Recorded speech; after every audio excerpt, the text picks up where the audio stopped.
ಎಲ್ಲ ನನ್ನ ರೈತ ಬಾಂಧವರಿಗೆ ಉದಯ್ ಕುಮಾರ್ ಪಾಟೀಲ್ ಮಾಡುವ ನಮಸ್ಕಾರಗಳು.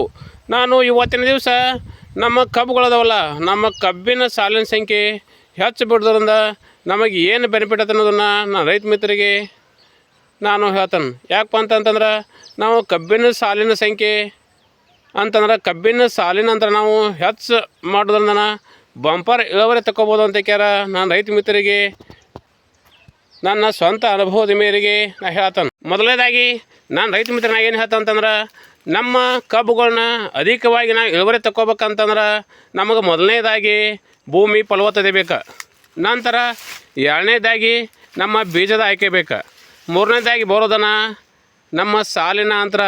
ಈಗ ಭೂಮಿ ಫಲವತ್ತತೆಗೂ ನಂತರ ಬೀಜಕ್ಕೂ ಎಷ್ಟು ಪ್ರಾಮುಖ್ಯತೆ ಇಲ್ಲ ಅಷ್ಟರ ಪ್ರಾಮುಖ್ಯತೆಯೂ ನಮ್ಮ ಸಾಲಿನ ಅಂತರದಾಗೂ ಐತೆ ಅಂತ ಹೇಳ್ಯಾರ. ನಾನು ರೈತ ಮಿತ್ರರಿಗೆ ಇವತ್ತಿನ ದಿವಸ ತದ್ರೂಪವಾಗಿ ನನ್ನ ತೋಟದೊಳಗನ ಪ್ರಾಕ್ಟಿಕಲ್ ಸಮೇತವಾಗಿ ನಾನು ರೈತ ಮಿತ್ರರಿಗೆ ಈ ವಿಷಯವನ್ನು ನಾನು ಹೇಳ್ತೇನೆ. ನೋಡಿರಿ,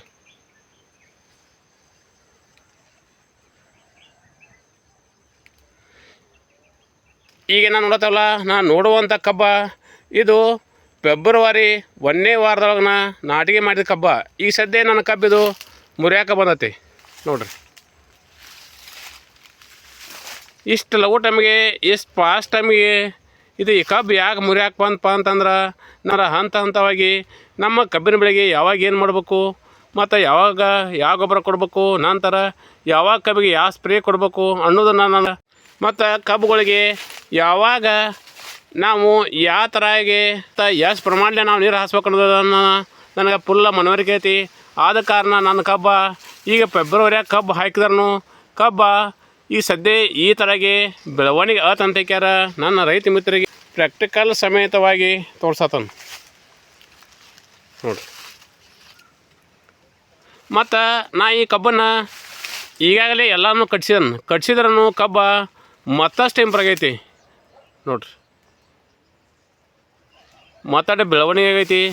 ಕಟ್ಸಿದ್ರಿಂದ ಏನಾಗೈತಪ್ಪ ಅಂತಂದ್ರೆ, ಮೊದಲೇ ನಾನು ಈ ಸಾಲಿನ ಸಂಖ್ಯೆ ಏನು ಬಿಟ್ಟಿದ್ನಿ, ನಂತರ ಕಟ್ಸಿದ ಮೇಲೆ ಏನಾಗೈತೆ ಮತ್ತಟ ಏನಾಗೈತಪ್ಪ ಅಂತಂದ್ರೆ ಇಂಬಾಗೈತಿ ಬೈಲಾದಕ್ಕಾಗಿ ಕಬ್ಬ ಮತ್ತಷ್ಟನ್ನು ಕಟ್ಟಿದ ಮೇಲೂ ಮತ್ತೆ ಭಾಳ ಬೆಳತಂತ ಹೇಳ್ಯಾರ. ನಾನು ರೈತ ಮಿತ್ರರಿಗೆ ಇದನ್ನು ನಾನು ತದ್ರೂಪ ತೋರ್ಸತ್ತಾನ.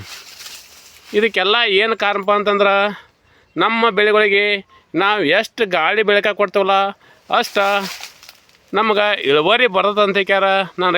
ನಾನು ತದ್ರೂಪ ತೋರ್ಸತ್ತಾನ. ಈ ಪ್ಲಾಟ್ ಹೆಂಗೈತಪ್ಪ ಅಂತಂದ್ರೆ, ಈ ಪ್ಲಾಟನ್ನು ನಾವು ಮತ್ತೆ ಹೊಳ್ಳಿ ನೋಡ್ಬೇಕಪ್ಪ ಅನ್ನುವಂಗೆ ಈ ಪ್ಲಾಟ್ ಬಂದೈತಿ ನೋಡ್ರಿ.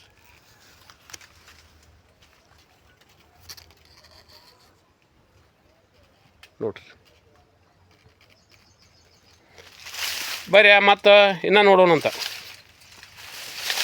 ಮತ್ತೀಗ ನಾನು ರೈತ ಮಿತ್ರರಿಗೆ ಮುಂದಿನದಾಗಿ ಏನು ಹೇಳ್ತಂತಂದ್ರೆ, ನಮ್ಮ ಕಬ್ಬಿನ ಸಾಲಿನಾದ್ರೆ ಹೆಚ್ಚು ಬಿಡ್ತದನ್ನ ಕಬ್ಬಿಗೆ ಯಾವುದೇ ಥರ ರೋಗ ಬರೋದಿಲ್ಲ ನೋಡ್ರಿ. ನೋಡತ್ತಾರಲ್ಲ, ಈ ಕಬ್ಬಿಗೆ ಯಾವುದೇ ಥರ ರೋಗ ಇಲ್ಲ. ಮತ್ತು ರೋಗ ಯಾವಪ್ಪ ಅಂತಂದ್ರೆ ಜಂಗಮ್ ರೋಗವೂ ಇಲ್ಲ, ಮತ್ತು ತುಕ್ಕು ರೋಗವೂ ಇಲ್ಲ. ನಂತರ ಈ ಸದ್ಯ ಮಳೆಗಾಲದಾಗ ಉಣ್ಣೆ ರೋಗ ಬರುತ್ತಲ್ಲ, ಉಣ್ಣೆ ರೋಗ ಸಮಲ ಆಗೋದಿಲ್ಲ. ಯಾಕಪ್ಪ ಅಂತಂದ್ರೆ ಗಾಳಿ ಬೆಳಕ ಸಿಕ್ಕಾಪಟ್ಟಿ ಆಡಕೈತೆ ಅಂತಂತಂದ್ರೆ ರೋಗಿನ ಪ್ರಮಾಣ ಕಡಿಮೆ ಆಕೈತಿ ನೋಡ್ರಿ. ಈ ಬರೀ ಜಿಟಿ ಮಳೆ ಆದ್ರೂ ಈ ಕಬ್ಬಿಗೆ ಬಿಳಿ ಉಣ್ಣೆ ಶಮಲಾಗಿಲ್ಲ. ಮತ್ತು ಒಂದು ಎಳಕ ಬಿಳಿ ಉಣ್ಣೆ ಮೊದಲೇ ಮತ್ತು ಆಗೋದಿಲ್ಲ.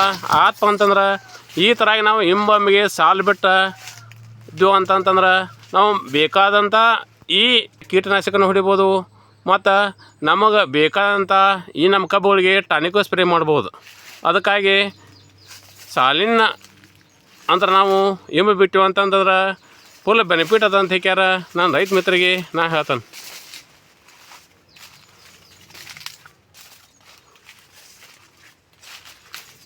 ನಾವು ಕಬ್ಬಿನ ಸಾಲ ಹಿಂಬ ಬಿಟ್ಟಿವ ಅಂತಂತಂದ್ರೆ ನಮಗೆ ವ್ಯವಸಾಯ ಮಾಡೋಕ್ಕೂ ಭಾಳ ಹಗರಾಕತಿ.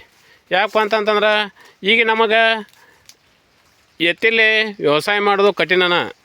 ಅದಕ್ಕಾಗಿ ನಾವು ಕಬ್ಬಿನ ಸಾಲಿನ ಸಂಖ್ಯೆ ನಾವು ಹಿಂಬ ಬಿಟ್ಟಿವ ಅಂತಂತಂದ್ರೆ ಈಗಿನ ಆಧುನಿಕವಾಗಿನ ಉಪಕರಣಗಳು ಬಂದಲ್ಲ, ಅವನ್ನ ತೊಗೊಂಡು ನಾವು ವ್ಯವಸಾಯ ಮಾಡ್ಬೋದು. ಯಾಕಪ್ಪ ಅಂತಂದ್ರೆ ನಮ್ಗೆ ವ್ಯವಸಾಯ ಮಾಡೋಕೆ ಹಗರಾಕತಿ. ಈಗ ಆಧುನಿಕವಾಗಿ ಯಾವಪ್ಪ ಅಂತಂದ್ರೆ ಪವರ್ ಟಿಲ್ಲರ್ ಟ್ರ್ಯಾಕ್ಟರ್ ಆಗಲಿ, ಆಮೇಲೆ ಟ್ರ್ಯಾಕ್ಟರ್ ಆಗಲಿ ನೋಡಿರಿ. ಆಮೇಲೆ ಇನ್ನುಳಿದ ಏನು ಉಪಕರಣ ಅದಲ್ಲ ಅವನ್ನ ತೊಗೊಂಡು ಬಂದು ನಾವು ಈ ಕಬ್ಬಿನಾಗ ನಾವು ಉಳುಮೆ ಮಾಡೋದ್ರಿಂದ ಬೆಳೆನೂ ಚಲೋ ಬರ್ತೈತಿ. ನಂತರ ನಮಗೆ ಉಳುಮೆ ಮಾಡೋಕ್ಕೂ ಹೋಗರಕತಿ. ಈಗ ಎತ್ತಿಲೆ ಮಾಡೋದಂತಂದ್ರೆ ನಮಗೆ ಭಾಳ ದುರ್ಲಭ. ಯಾಕಪ್ಪ ಅಂತಂದ್ರೆ ಈಗ ನಮ್ಮ ಎಲ್ಲ ರೈತರಿಗೆಲ್ಲರಿಗೂ ಈಗ ಸದ್ಯ ಆಳಿನ ಸಮಸ್ಯೆ ಆಗೈತಿ.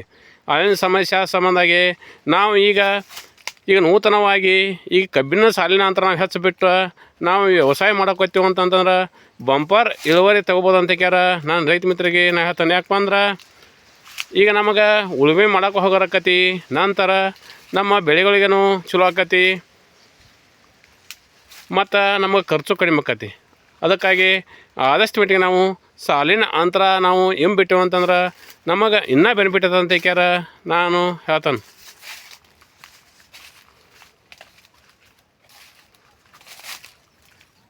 ಈ ವರ್ಷ ನನ್ನ ಕಬ್ಬುಗಳು ಎಷ್ಟು ಮಳೆ ಕಡಿಮೆ ಆದ್ರೂ ಕಬ್ಬ ಈ ರೀತಿ ಬೆಳೆಯೋಕ್ಕೆ ಕಾರಣ ಏನಪ್ಪ ಅಂತಂದ್ರೆ ಮೊದಲನೇದಾಗಿ ನಾನು ನನ್ನ ಭೂಮಿಗಳನ್ನ ಫಲವತ್ತತೆ ಮಾಡಿದ್ದೇನೆ. ಫಲವತ್ತತೆ ಆದಮೇಲೆ ನಾನು 4 ಫೂಟ್ ಸಾಲು ಬಿಟ್ಟನು ನೋಡತ್ತಾರಲ್ಲ. ಈಗ ನಾವು ನೋಡುವಂಥ ಕಬ್ಬನ್ನು 4 ಫೂಟ್ ಸಾಲು ಬಿಟ್ಟನು ನೋಡ್ರಿ. ಈ ಸಾಲಿಗೆ 4 ಫೂಟ್ ಅಂತತಿ. 4 ಫೂಟ ಸಾಲು ಬಿಟ್ಟನು. ನಂತರ ನಾನು ಈ ಕಬ್ಬನ್ನು ಈಗ ನೋಡತ್ತಲ್ಲ, ಈಗ ನಾನು ನೋಡುವಂಥ ಕಬ್ಬನ್ನು ಗಣಿಕೆ ತುಳಿದಾನು. ಗಣಿಕೆ ತುಳಿದ್ಕ್ಯಾರ ನಂತರ ನಾನು ಹೊಲೆಲ್ಲ ಡ್ರಿಪ್ ಮಾಡಿದ್ದೇನೆ ನೋಡಿರಿ. ಡ್ರಿಪ್ ಮಾಡೋದನ್ನು ಕಬ್ಬ ಈ ಥರಾಗೆ ಬಂಪರ್ ಬೆಳವಣಿಗೆ ಬಂದಂತ ಕ್ಯಾರ ನಾನು ರೈತ ಮಿತ್ರರಿಗೆ ನಾನು ಹೇಳ್ತಾನೆ. ಯಾಕಪ್ಪ ಅಂತಂದ್ರೆ ನಮಗೆ ನೀರು ಕಡಿಮೆ ಇದ್ರೂ ನಾವು ಈ ಥರಾಗೆ ಇಳುವರಿ ತಗೋಬೋದು ನೋಡಿರಿ.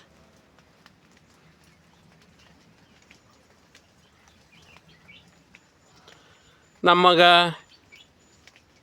ಹೆಚ್ಚಾಗಿ ನಾವು ಇಳುವರಿ ತಗೋಬೇಕಪ್ಪ ಅಂತಂದ್ರೆ ಒಂದು 4-5 ನಿಯಮ ಅದಾವೆ. ಅವೇನು ಅಂತಂದ್ರೆ ಮೊದಲನೇದಾಗಿ ಭೂಮಿ ಫಲವತ್ತತೆ ಬೇಕು, ನಂತರ ಬೀಜದ ಆಯ್ಕೆ ಬೇಕು, ನಂತರ ಸಾಲಿನ ಅಂತರ ಬೇಕು, ನಂತರ ನಮ್ಮ ರೈತಕ್ಕೆ ಮಾಡೋ ಪದ್ಧತಿ ಬೇಕು, ನಂತರ ಮೊದಲನೇದಾಗಿ ಇನ್ನೊಂದು ಏನು ಹೇಳ್ತಾ ಅಂತಂದ್ರೆ ನಮ್ಮ ರೈತನ ಶ್ರಮ ಬೇಕು.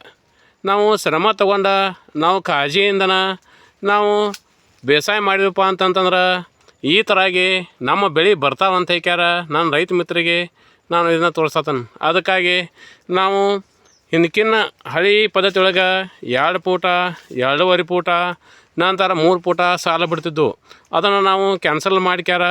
ಆ ಥರಾಗಿ ನಾವು ಸಾಲ ಬಿಟ್ಟೆವು ಅಂತಂದ್ರೆ ನಮ್ಗೆ ಖರ್ಚು ಭಾಳ ಬರುತ್ತೆ, ಇಳುವರಿ ಬರೋದಿಲ್ಲ.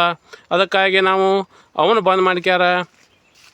ಈಗ 4 ಫೂಟ 5 ಫೂಟ ನಂತರ 10 ಫೂಟ್ ಮಟನು ಸಾಲು ಬಿಟ್ಟು ರೈತರು ಅದಾರು ಮತ್ತು ಬಂಪರ್ ಇಳುವರಿ ತೆಗೆದಂಥ ರೈತರು ಅದಾರು. ಅದಕ್ಕಾಗಿ ನಾವು ಸಾಲಿನ ಅಂತರ ಹೆಚ್ಚು ಬಿಟ್ಕ್ಯಾರ ಬಂಪರ್ ಇಳುವರಿ ತಗೊಳ್ಳಂತ ಹೇಳಿ ಎಲ್ಲ ನನ್ನ ರೈತ ಮಿತ್ರರಿಗೆ ನನ್ನ ನಮಸ್ಕಾರಗಳು.